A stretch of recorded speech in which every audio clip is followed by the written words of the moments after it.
তো ওটা যে হারাম এটা জানে না। আমি মাওলানা যখন তাকে ফতোয়া দিচ্ছি যে এটা হারাম, সে উল্টে যুক্তি দিচ্ছে, ভিন্ন যুক্তি দিচ্ছে। আব্বা আমার সোনা মানিকেরা, এই এনএফটি নামক ভাইরাস যতদিন পর্যন্ত এই মুসলিম সমাজ থেকে উঠে না যাবে, চলে না যাবে, ততদিন পর্যন্ত মুসলিমের উপর অত্যাচার বন্ধ হবে না, হবে না, হবে না, হবে না। আই ক্যান চ্যালেঞ্জ, আমি চ্যালেঞ্জ করতেছি, যতদিন পর্যন্ত মুসলিম সমাজ থেকে সুদ, ঘুষ, হারাম, জেনা, আপনার কিনা ক্যারাম, তাস, লুডু, রামি ইত্যাদি গেম, যেই সব গেমগুলোর ভিতরে হারাম রয়েছে, এই গেম যতদিন পর্যন্ত মুসলিম সমাজের ভিতরে থাকবে, ততদিন পর্যন্ত মুসলমানের মার বন্ধ হবে না। ফিলিস্তিনের জমিনে মার হচ্ছে, পৃথিবীর জমিনে হাজার হাজার মুসলমান, সবাই দোয়া করছে আল্লাহ পাক আল্লাহ তাআলা ফিলিস্তিনের মুসলমানদেরকে বাঁচিয়ে নিন মাওলা ও রব্বুল আলামিন। আল্লাহ পাক আল্লাহ তাআলা ফিলিস্তিনের মুসলমানদেরকে হেফাজত করে নিন বাবা। আল্লাহ পাক আল্লাহ তাআলার দরবারে দোয়া চাইতেছি, আমাদের দোয়াটা যদি আল্লাহ পাকের দরবারে কবুল হতো, আমাদের দোয়াটা যদি আল্লাহ পাকের দরবারে মকবুল হতো, ফিলিস্তিনের মানুষ বাঁচতো না, আমাদের দোয়াটা যদি কবুল হতো, ফিলিস্তিনের মানুষ অবশ্যই থাকতো। আচ্ছা, ফিলিস্তিনের মানুষের উপর এই কাণ্ড ঘটছে, কয়েকদিন বাদ দিয়ে যখন হারাম জন্য আমাদের ঘরের মায়েদের হবে, তখন কি করবে?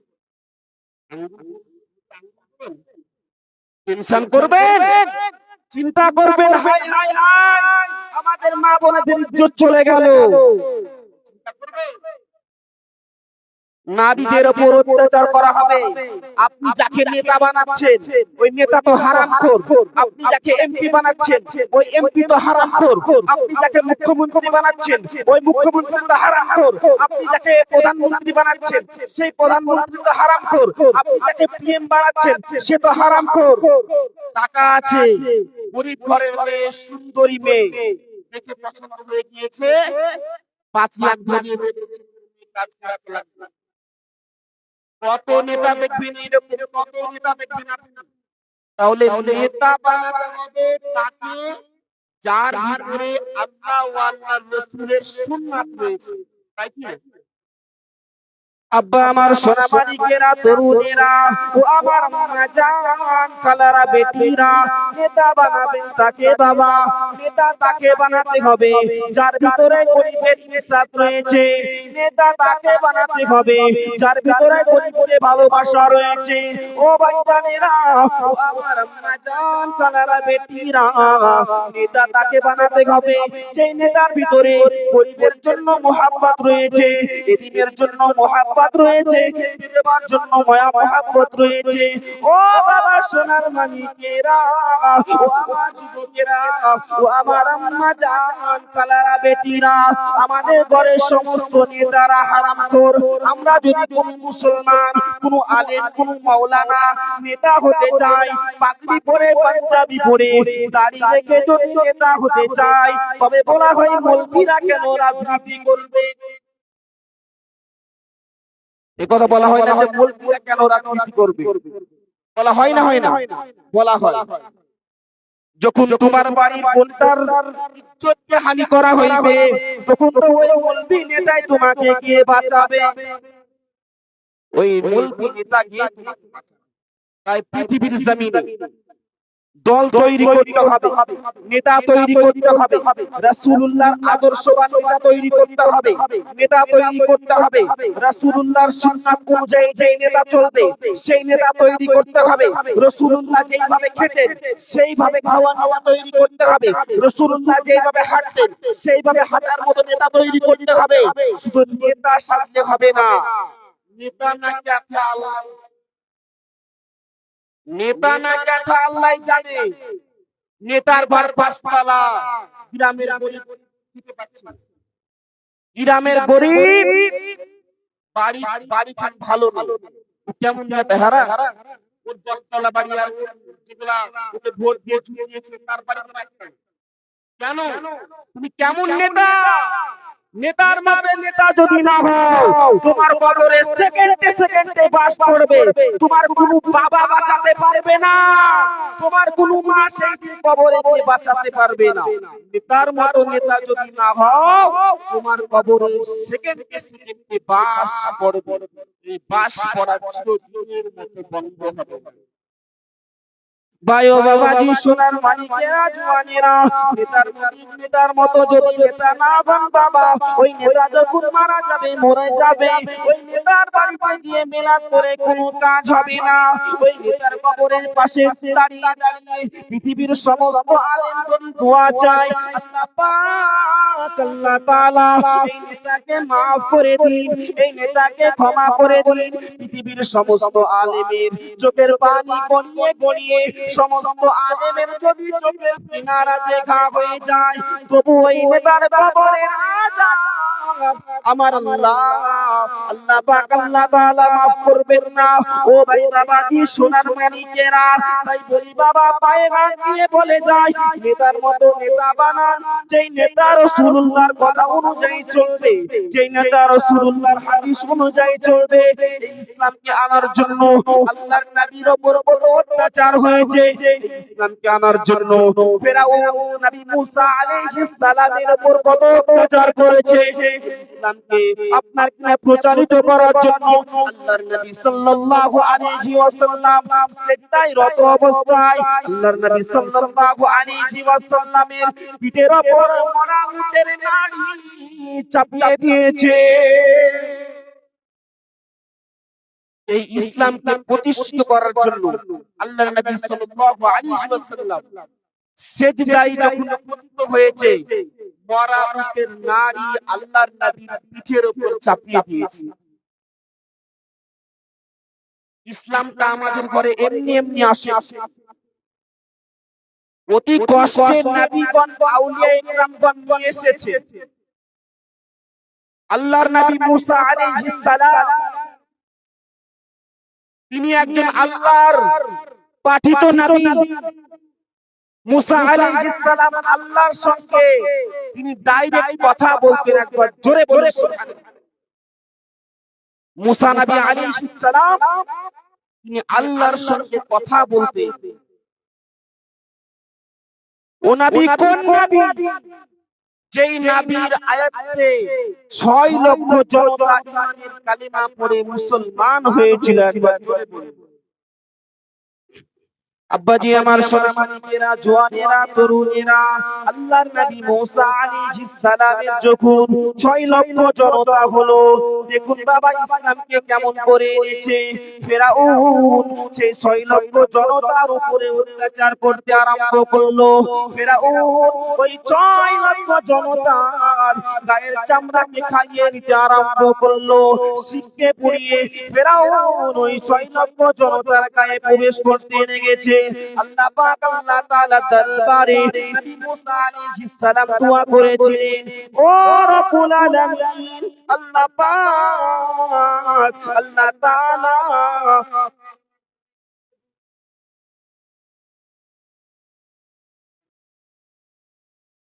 আল্লাহুম্মা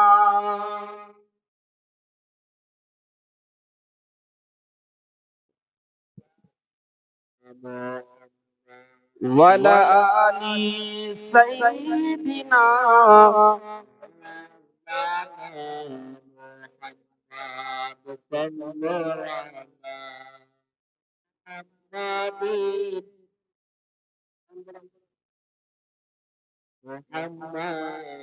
সাল্লাল্লাহু আলাইহি ওয়াসাল্লাম। যে কথা বলতেছিলাম বাবা, আল্লাহ পাক আল্লাহ তাআলা নবী মুসা আলাইহিস সালাম আল্লাহ পাকের দরবারে দোয়া চাইতে লাগলেন। ভাইও বাবাজি সোনার মানিকেরা ও আমার আম্মা জান তালারা বেটিরা আল্লাহর নবী মুসা আলাইহিস সালাম আল্লাহ পাকের দরবারে দোয়া চেয়েছিলেন ও রব্বুল আলামিন আল্লাহ পাক আল্লাহ তাআলা আমি নবী মুসা আলাইহিস সালাম তোমার কাছে দোয়া চাইলাম ফিরাউনকে ধ্বংস করে দিন আল্লাহ পাক আল্লাহ তাআলা নবী মুসা আলাইহিস সালামের দোয়া কানাকে কবুল করেছিলেন জোরে বলুন সুবহানাল্লাহ আল্লাহ পাক আল্লাহ তাআলা গায়েবী আওয়াজ দিয়ে জানিয়ে দিলেন ও নবী মুসা আলাইহিস সালাম তোমার 6 লক্ষ জনতাকে জানিয়ে দাও গোপনে গোপনে যেন তারা নীল নদের পানি পার হয়ে চলে যায় নীল নদের পানি টপকে চলে যায় আল্লাহ পাক আল্লাহ তাআলার নবী মুসা আলাইহিস সালাম চিঠিতে করে গোপনে গোপনে গোপনে গোপনে 6 লক্ষ জনতার কাছে পৌঁছে দিলেন 6 লক্ষ জনতারা গভীর রাতে ছুটি রাতে বৃদ্ধ আবাল বয়স্ক নর নারী সমস্ত ছেলে মেয়েরা এসে ও ভাই বাবাজিরা ও আমার জান তালারা বেটিরা সমস্ত নর নারী মহিলারা নবী মুসা আলাইহিস সালামের সঙ্গে চলতে আরম্ভ করলো নেতৃত্বে ছিলেন নবী মুসা আলাইহিস সালাম ও হারুন আলাইহিস সালাম গভীর রাতে ছুটি রাতে চলতে চলতে সারা দিন চলে গিয়ে সারা রাত চলতে চলতে রাত পার গিয়ে যখন বাবা সকাল উপক্রম হয়ে গেল সকাল হয়ে গেল ছুটি রাত গভীর রাত পার হয়ে গেল সকলে এক জায়গায় দাঁড়িয়ে পড়লো দেখতে পাওয়া গেল নদের পানি পার করার মতো নীল নদের পানি পার করার মতো কোনো নৌকা নেই কোনো ডিঙ্গি নেই কোনো মাঝি নেই আল্লাহর নবী মুসা আলাইহিস সালাম বলেছিলেন ও আমার জনতা বাহিনীরা তোমরা দাঁড়িয়ে যাও সমস্ত জনতা বাহিনীরা দাঁড়িয়ে পড়লেন রাত্রি পার হলো 6 লক্ষ জনতা এসে ওই নীল নদের কিনারার পাশে দাঁড়িয়ে পড়লেন আব্বা আমার সোনা মানিক এখন সকলে দাঁড়িয়ে আছে ওই সামনে নীল নদের পানি কেমন করে পার হবে সকলে চিন্তায় চিন্তিত হয়ে অস্থির হয়ে পড়লেন হঠাৎ করে শুনতে পাওয়া গেল ফেরাউন পিছন থেকে দল বাহিনী নিয়ে এসে তাদেরকে তাড়াও করতে লাগলো ফেরাউনের পায়ের আওয়াজ সকল জনতা শুনতে পেয়ে নবী মুসা আলাইহিস সালামকে বললেন এ নবী মুসা আলাইহিস সালাম আমরা যার ভয়ে পালিয়ে এসেছি সেই ফেরাউন তো আমাদেরকে এবার ধ্বংস করে দেবে কেন সামনে নদী নদী পার করার মতো কোনো বস্তু নেই কোনো নৌকা নেই কোনো ডিঙ্গি নেই তাহলে আমরা কেমন করে পার হব সকলে কৌতূহল সৃষ্টি করলো চেঁচামেচি করতে আরম্ভ করলো আল্লাহর নবী মুসা আলাইহিস সালাম একটা কথা বলেছিলেন হে আমার উম্মতিরা তোমরা শুনে রাখো আল্লাহ পাক আমাদেরকে পাঠিয়েছেন এই নীল নদের পানি কেমন করে পার হব আর ফিরাউনের হাত থেকে কেমন করে বাঁচাবে আল্লাহ এটা তার কর্তব্য একবার জোরে বলে তোমরা সবুর করো আল্লাহ বলছেন ইন্নাল্লাহা মা'আস সাবিরিন সবর করনে ওয়ালা সবসে আচ্ছা যে ব্যক্তি সবুর করে সেই ব্যক্তির সঙ্গে আল্লাহ আছে একবার জোরে বলুন সুবহানাল্লাহ সমস্ত জনতা বাহিনী দাঁড়িয়ে রয়েছে সঙ্গে সঙ্গে নবী মুসা আলাইহিস সালামের দিকে গায়েবী আওয়াজ আসলো ভাইও বাবাজি সোনার মানিকেরা আমার আম্মা জান খালারা বেটিরা আল্লাহ পাক আল্লাহ তাআলা গায়েবী আওয়াজ দিয়ে বলতে লেগেছে ও নবী মুসা আলাইহিস সালাম ও নবী মুসা আলাইহিস সালাম তোমার হাতে ওটা কি ও রব্বি আল্লাহ আল্লাহ পাক আল্লাহ তাআলা আমার হাতে এটা লাঠি ও নবী মুসা আলাইহিস সালাম তোমার হাতের লাঠিটি পানিতে নিক্ষেপ করো আল্লাহর নবী মুসা আলাইহিস সালাম হাতের লাঠি দিয়ে পানিতে নিক্ষেপ করলেন পানিতে নিক্ষেপ করার সঙ্গে সঙ্গে ওই পানি দিয়ে 12টি রাস্তা ভাগ হয়ে গেল জোরে বলুন সুবহানাল্লাহ ওই লাঠিটা যখন পানিতে নিক্ষেপ করলো সঙ্গে সঙ্গে 12টি রাস্তা ভাগ হয়ে গেল আল্লাহর নবী মুসা আলাইহিস সালাম সেই রাস্তা দিয়ে তার জনতা বাহিনী নিয়ে চলতে আরম্ভ করলেন। আল্লাহর নবী মুসা আলাইহিস সালাম যেই মাত্র মিডিল রাস্তায় পৌঁছেছেন, এইদিকে ফিরাউন কিন্তু নদীর কিনারাতে পৌঁছে গেছে।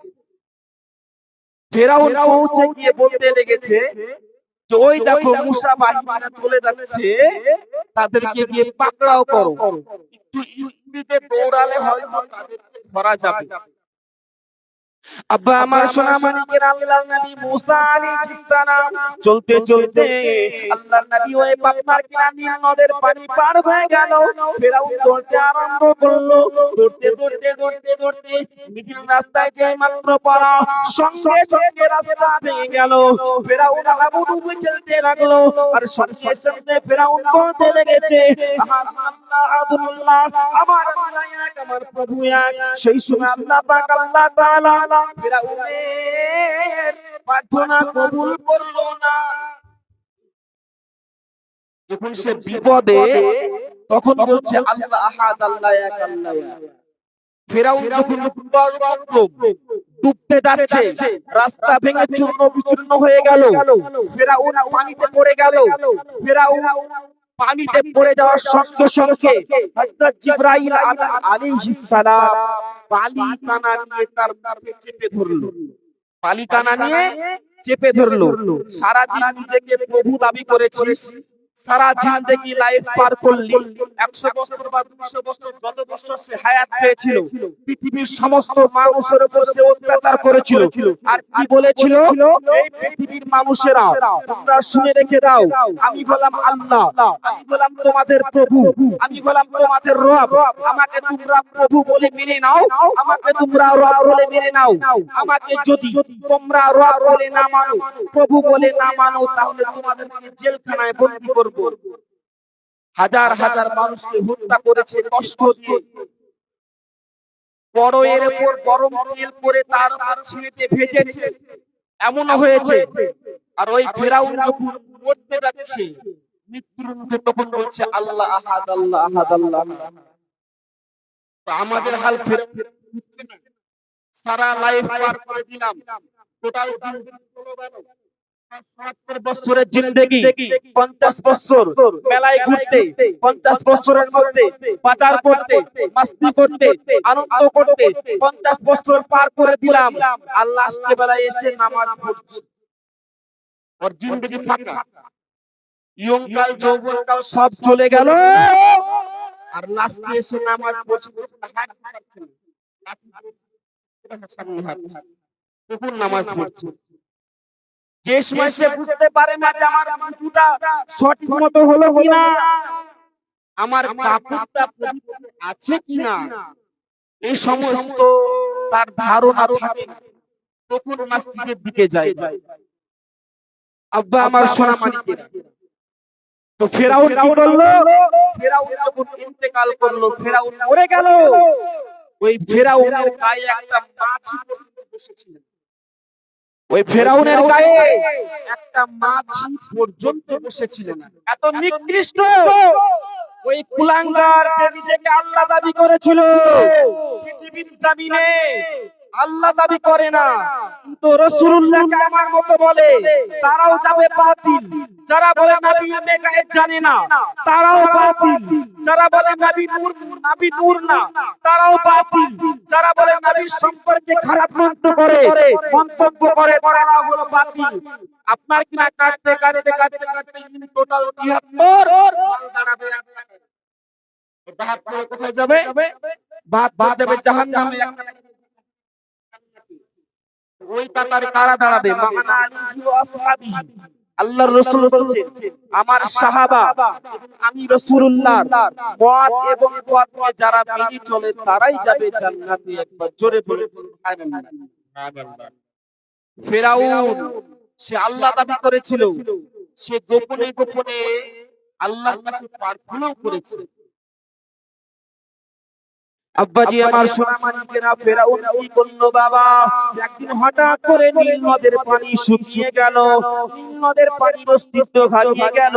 ফেরাউনকে যারা আল্লাহ বলে মেনেছিল, ফেরাউনকে যারা প্রভু বলে মেনে নিয়েছিল, তারা এসে হঠাৎ করে বলতে লেগেছে, ফেরাউন তুমি যদি সত্যি করে আমাদের প্রভু হয়ে থাকো, তুমি যদি সত্যি করে আমাদের রব হয়ে থাকো, তবে তুমি সঙ্গে সঙ্গে নীল নদের পানি ফিরিয়ে আনো।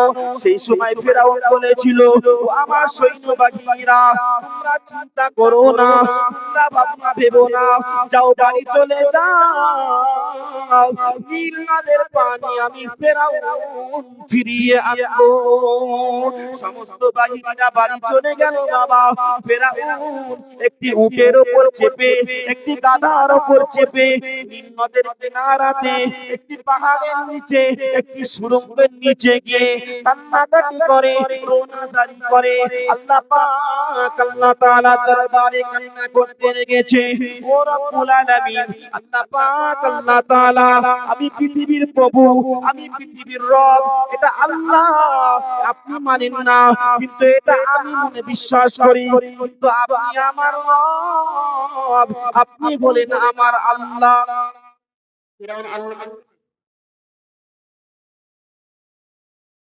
ফেরাউন আল্লাহ মানল। তো যখন ওই গর্তের কাছে গিয়ে কান্নাকাটি করতে আরম্ভ করলো, আল্লাহ আপনি তো আমার প্রভু, আপনি তো আমার রব, আপনি তো আমার আল্লাহ, কিন্তু আমি পৃথিবীর প্রভু সাজতে চাই, আমি পৃথিবীর অভিভাবক সাজতে চাই। ও রব্বুল আলামিন, আল্লাহ পাক আপনি আমাকে নীল নদের পানি ফিরিয়ে দিন। ও রব্বুল আলামিন, ইবলিস শয়তান এত ইবাদত করার পরেও আদমকে সাজদা করেনি, আপনি তাকে কাফের বলে ঘোষণা করেছেন। ইবলিস শয়তানকে কাফের বলে, শয়তান বলে ঘোষণা করেছেন, কিন্তু ইবলিস শয়তান যেটা চেয়েছে আল্লাহ সেটা আপনি দিয়েছেন। আমি ফেরাউন, আমি আপনাকে প্রভু বলে মানব না, আমি পৃথিবীর শান্তি চাই, আমি কবরের শান্তি চাই না, আমি আখিরাতের শান্তি চাই না, আমি পৃথিবীর শান্তি চাই, আমি জান্নাত চাই না, আমি পৃথিবীর শান্তি চাই, আমি পৃথিবীর টাকা চাই, জান্নাত চাই না, আমি পৃথিবীর শান্তি চাই, আখিরাত চাই না। কে বলেছে? আল্লাহর কাছে ফেরাউন এই কথা বলছে। হঠাৎ করে দরজার সামনে, মানে যেখানে সে বসেছিল তার পাশে গিয়ে যেন দাঁড়িয়ে রয়েছে। ফেরাউন চিন্তা করছে, আল্লাহ তাহলে কি কোনো শ্রোতা আমার বান্দা দেখে ফেললো নাকি আল্লাহর কাছে প্রার্থনা করা? কাজে তো তাহলে গন্ডগোল হয়ে যাবে। তো ফেরাউন সেই সময় বের হয়ে বলছে, বলে রাজা মশাই আপনার কাছে কি বিচার নিয়ে এসেছি। বলে কি বিচার বলো? বলে কোনো বান্দা যদি আল্লাহর কাছে সমস্ত ধন দৌলত পাওয়ার পরেও সে যদি প্রভু সাজতে চায়, আল্লাহ সাজতে চায়, তাকে কি করা দরকার? তাকে কি করা দরকার? তো ফেরাউন নিজে বিচার করলো, কোন বান্দা যদি প্রভু সাজতে চায়, কোন বান্দা যদি আল্লাহ সাজতে চায়, তবে তাকে নীল নদের পানিতে ডুবিয়ে মারা উচিত। ফেরাউন কোথায় মরেছে? ফেরাউন কোথায় মরেছে? ফেরাউন নীল নদের পানিতে ডুবিয়ে মরেছে। ফেরাউন নিজে মুখে বলেছিল, কোন বান্দা যদি প্রভুর দাসত্ব না করে, নিজে প্রভু সাজতে চায়, তাকে নীল নদের পানিতে ডুবিয়ে মারা উচিত। ফেরাউনকে আমার আল্লাহ নীল নদের পানিতে ডুবিয়ে মেরেছিল। ওই কুলাঙ্গার, ওই ফেরাউনের অনুসারী কিছু মানুষ রয়েছে। আমরা মুখে বলছি আমরা মুসলমান, রাগ করবেন না বাবা, আমার ভিতরে ভুল থাকতে পারে, আপনার ভিতরে ভুল থাকতে পারে। কুল্লু বানি আদম খাতাউন, প্রতিটা আদম সন্তান কম বেশি গুনাহগার। আপনার দ্বারাই ভুল হতে পারে। আপনি এখন বাচ্চা বয়সের ছেলে, আপনার দ্বারা হারাম খেলা সম্ভব হতে পারে। আপনি জুয়া খেলতে পারেন, আপনি তাড়ি খেতে পারেন, আপনি মদ খেতে পারেন, আপনি ক্যারাম খেলতে পারেন, আপনি তাস খেলতে পারেন, আপনি প্রেম করতে পারেন, আপনি জেনা করতে পারেন, আপনি গরিবকে কষ্ট দিতে পারেন, আপনি এতিমকে কষ্ট দিতে পারেন, আপনি বিধবাকে কষ্ট দিতে পারেন। কিন্তু এখন বাল্য বয়স, ছোট বয়স এখন বেঁচে রয়েছে, আল্লাহর কাছে তওবা করতে হবে। এই কে কে আল্লাহর কাছে তওবা করতে রাজি আছে? জোরে বলুন আলহামদুলিল্লাহ। এই জোরে বলুন না বাবুরা। সবাই তওবা করবে, সবাই তওবা করবে না। রাগ রাগ করে এসেছেন নাকি বাড়ি থেকে? রাগ দিবেন তো? নারে তাকবীর, নারে তাকবীর, নারে তাকবীর, আল্লাহু আকবার, মারহাবা। এই এলাকার মানুষ ভালোই আছে বাবা, ব্যাটারি ডাউন হয়নি, চার্জ আছে, চলবে চলবে ইনশাআল্লাহ। দরুদ আল্লাহুম্মা সাল্লি আলা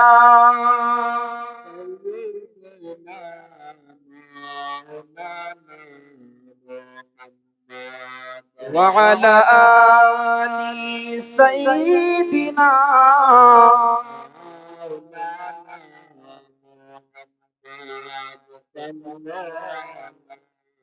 মুহাম্মাদিন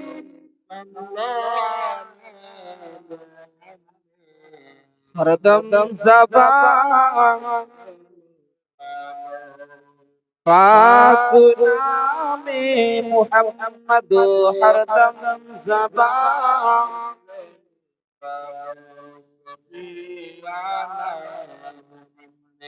সাল্লাল্লাহু আলাইহি ওয়াসাল্লাম। বারবার মাইক বার করে মাইক।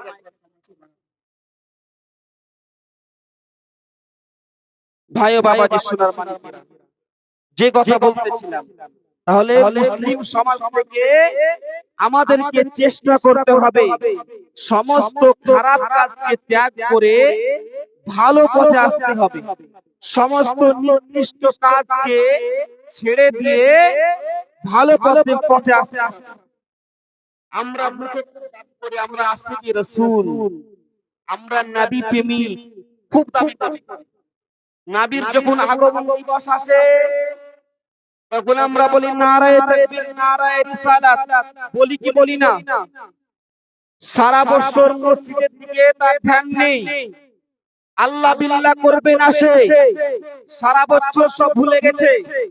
আর 12 রবিউল আউয়াল আসলে মাথায় ঝান্ডা লাগিয়ে, আটিয়ার গাড়ি নিয়ে, জিন্স পরে, শুধু জিন্স নয়, টাইট ফিটিং জিন্স পরে, একদম ভিআইপি গেঞ্জি পরে চক্কর লাগাচ্ছে, নারায়ে তাকবীর, নারায়ে রিসালাত।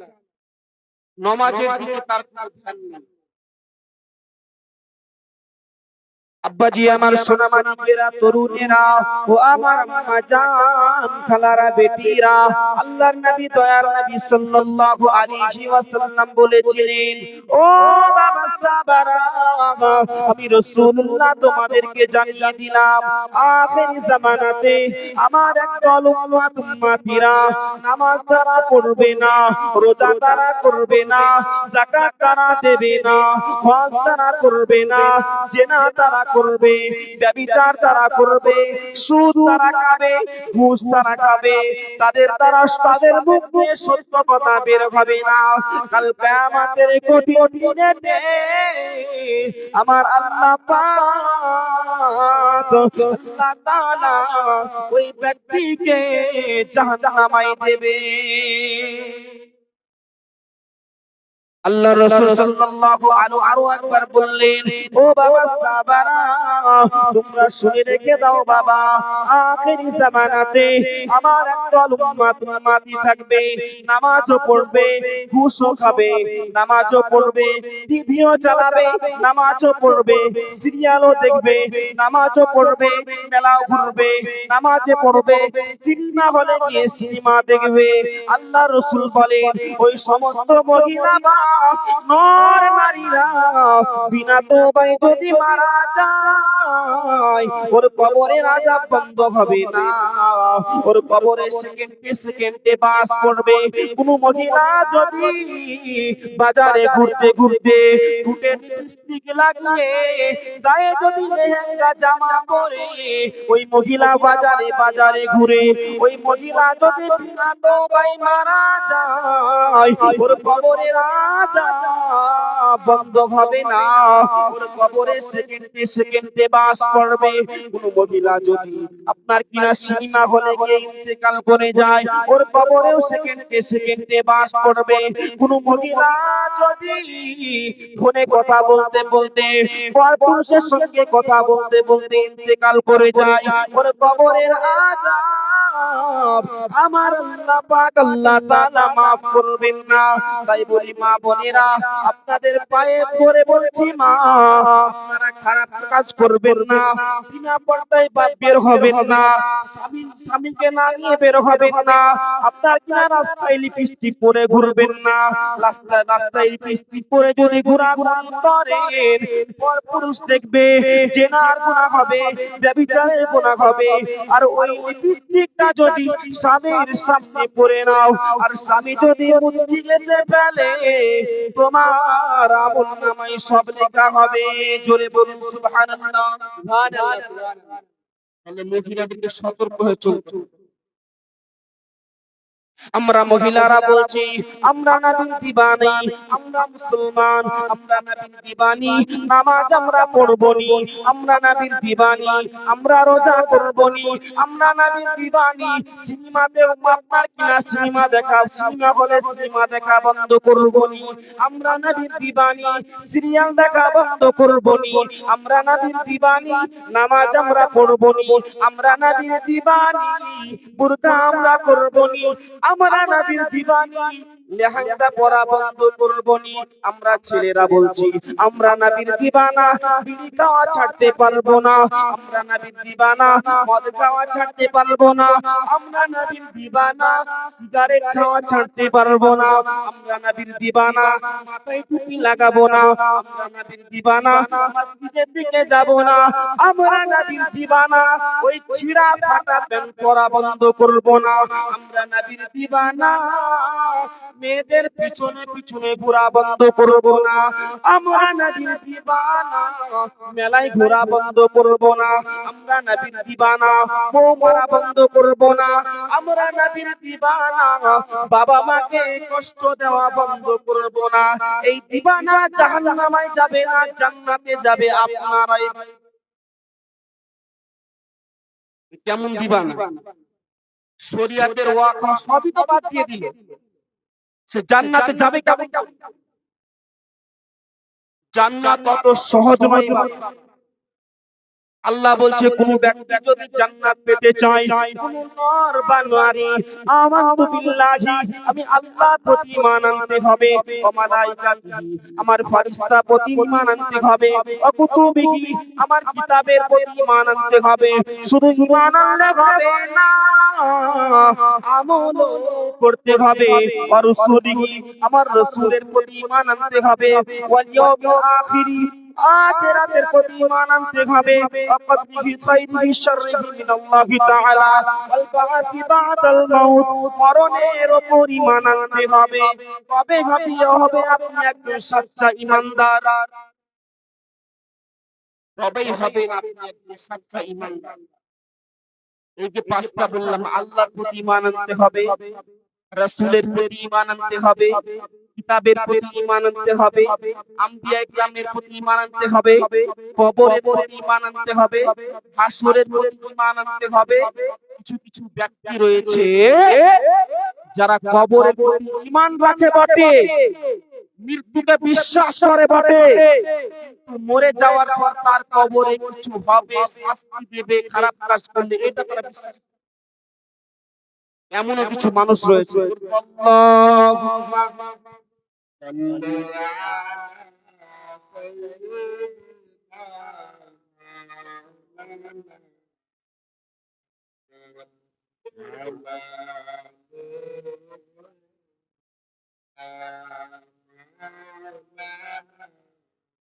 মুহাম্মাদ ওয়া আলা আলিহি সাল্লাল্লাহু আলাইহি ওয়াসাল্লাম। তো বাবা, কিছু মানুষ রয়েছে তারা কবর বিশ্বাস করে, কিন্তু কবরের পরে গিয়ে তার হিসাব নিকাশ হবে এটা বিশ্বাস করে না।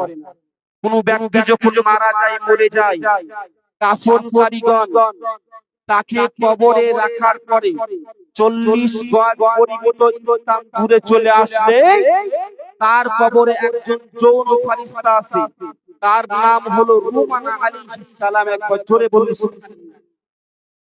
তো ওই রুমান ফেরেশতা কবরে এসে আপনাকে জিন্দা করে বলবে, হে আল্লাহর বান্দা, তুমি আর ঘুমিয়ে থাকো না, পৃথিবীর জমিনে কি ভালো কাজ করেছো আর কি খারাপ কাজ করেছো, পৃথিবীর জমিনে কি ভালো কাজ করেছো আর কি খারাপ কাজ করেছো, সমস্ত কর্মের কথাগুলো লিপিবদ্ধ করে দাও। আল্লাহর বান্দা বলবে, হে আল্লাহর ফেরেশতা, আমি তো কবরবাসী হয়ে গিয়েছি, আমি খাতা কোথায় পাবো, আমি কলম কোথায় পাবো, আমি কালি কোথায় পাবো? আল্লাহর ফেরেশতা বলতে থাকবে, আল্লাহর বান্দা, তুমি ইন্তেকাল করে গিয়েছো, তুমি মরে গিয়েছো, এই কবরে তোমার খাতা, পৃথিবীর কোনো খাতা চলবে না, পৃথিবীর কোনো কলম চলবে না, পৃথিবীর কোনো কালি চলবে না, পৃথিবীর কোনো বস্তু চলবে না।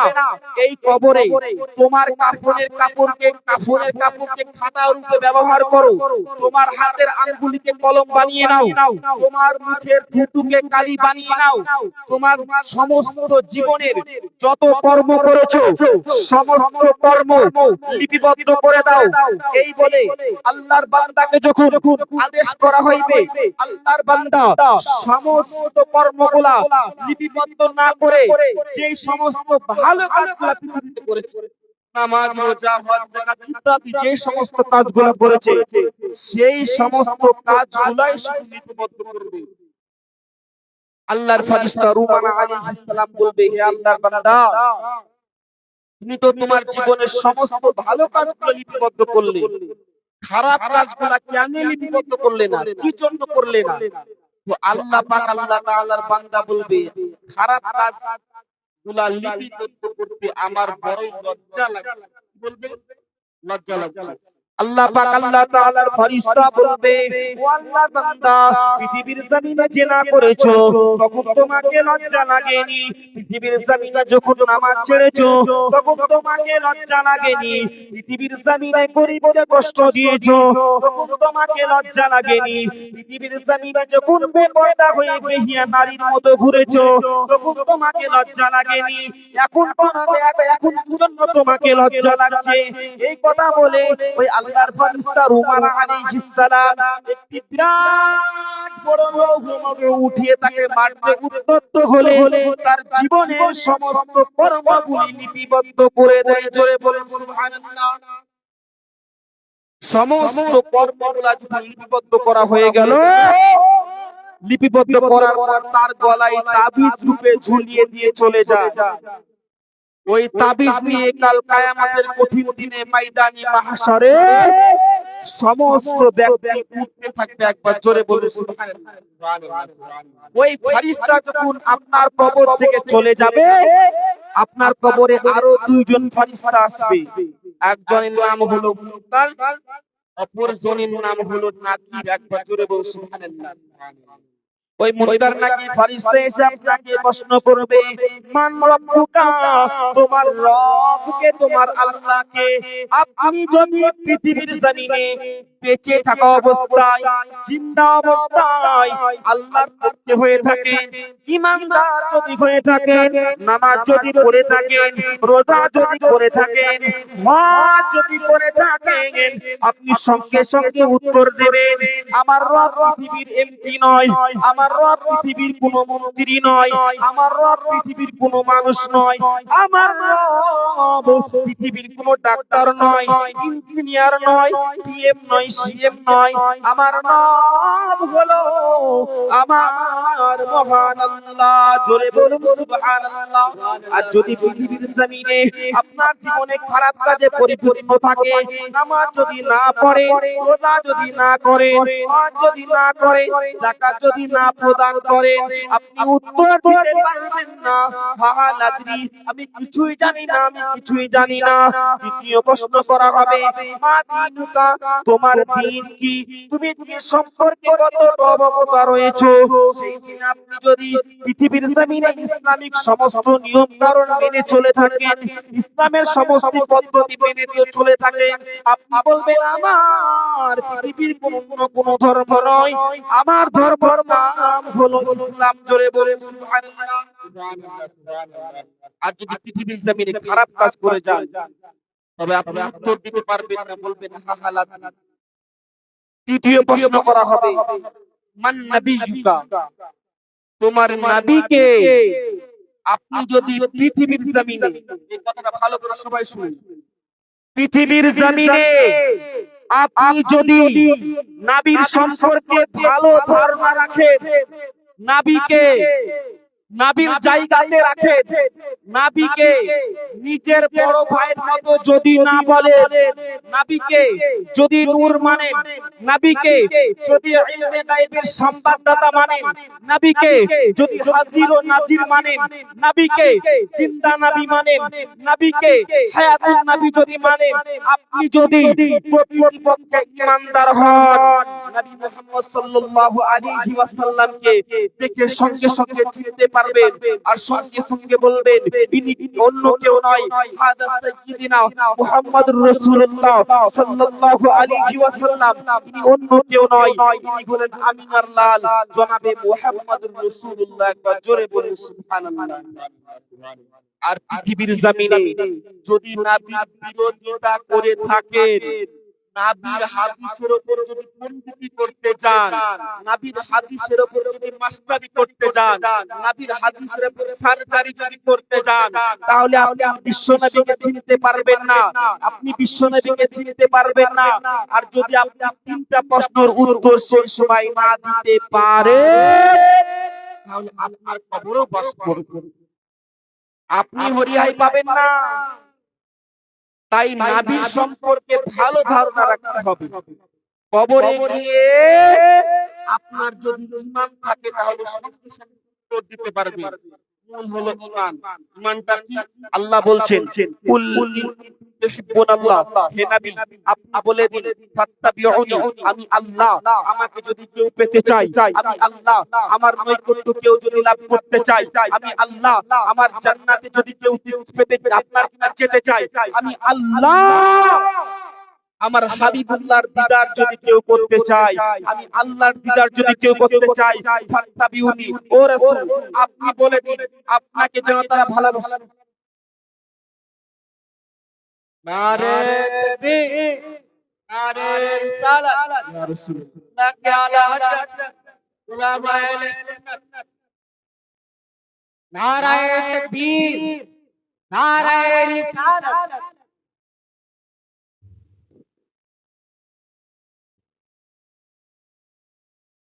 এই দেখুন বিশেষ বক্তা চলে এসেছে। আমি গ্রামের ছেলে, আপনাদেরকে বিরক্তি করব না। অবশ্যই অনেক কথা এসে বসার তৌফিক দান করেছে, সেই মহান করুণাময় রব্বুল আলামিনের শুকরিয়া জ্ঞাপন করি, বলুন আলহামদুলিল্লাহ।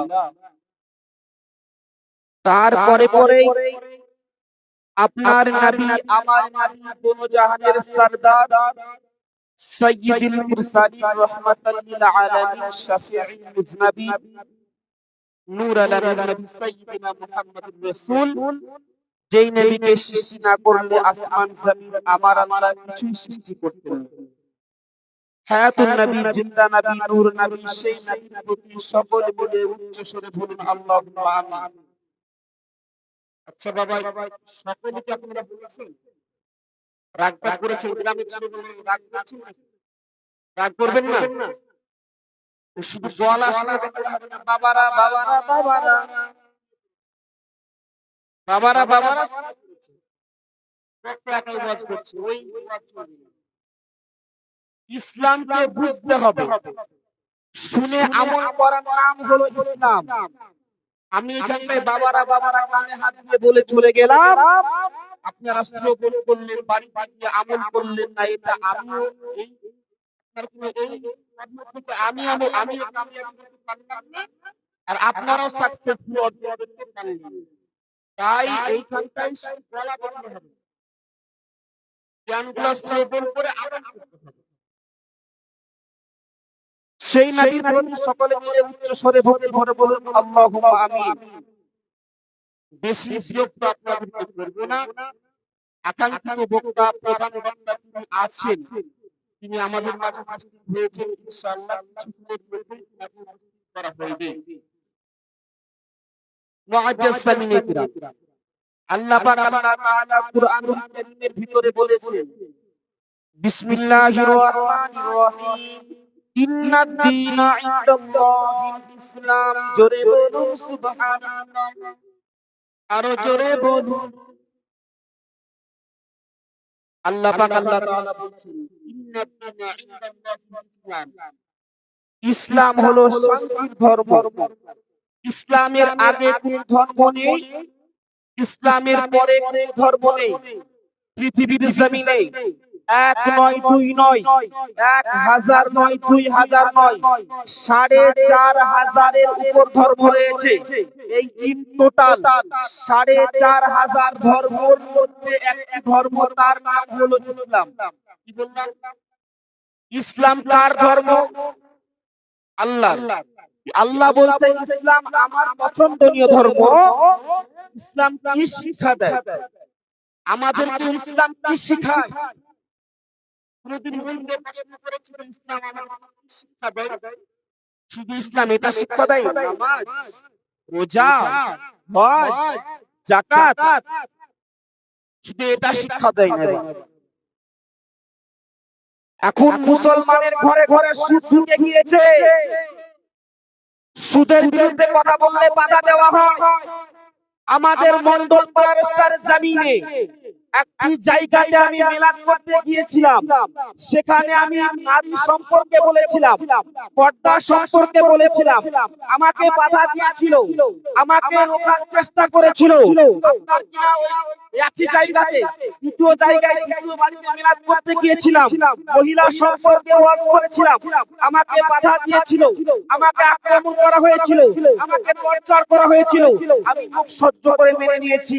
আব্বা আমার সোনা মানিকেরা, ইসলাম মানে সুদ নয়, ইসলাম মানে ঘুষ নয়, ইসলাম মানে হারাম নয়, ইসলাম মানে জিনা নয়, ইসলাম মানে ব্যভিচার নয়। ইসলাম মানে আল্লাহ পাকের প্রতিটা হুকুমকে মেনে চলার নাম। একবার জোরে বলে আমি বলছি আমি মুসলমান, আমি মুখে দাবি করছি আমি মুসলমান, কিন্তু আমাদের প্রতিটা ঘরে ঘরে সুদ ঢুকে গিয়েছে। আপনারা বলতে পারবেন কি জানি না, এনএফটি নামক একটা অ্যাপস বের হয়েছে। বসে থাকে বসে থাকে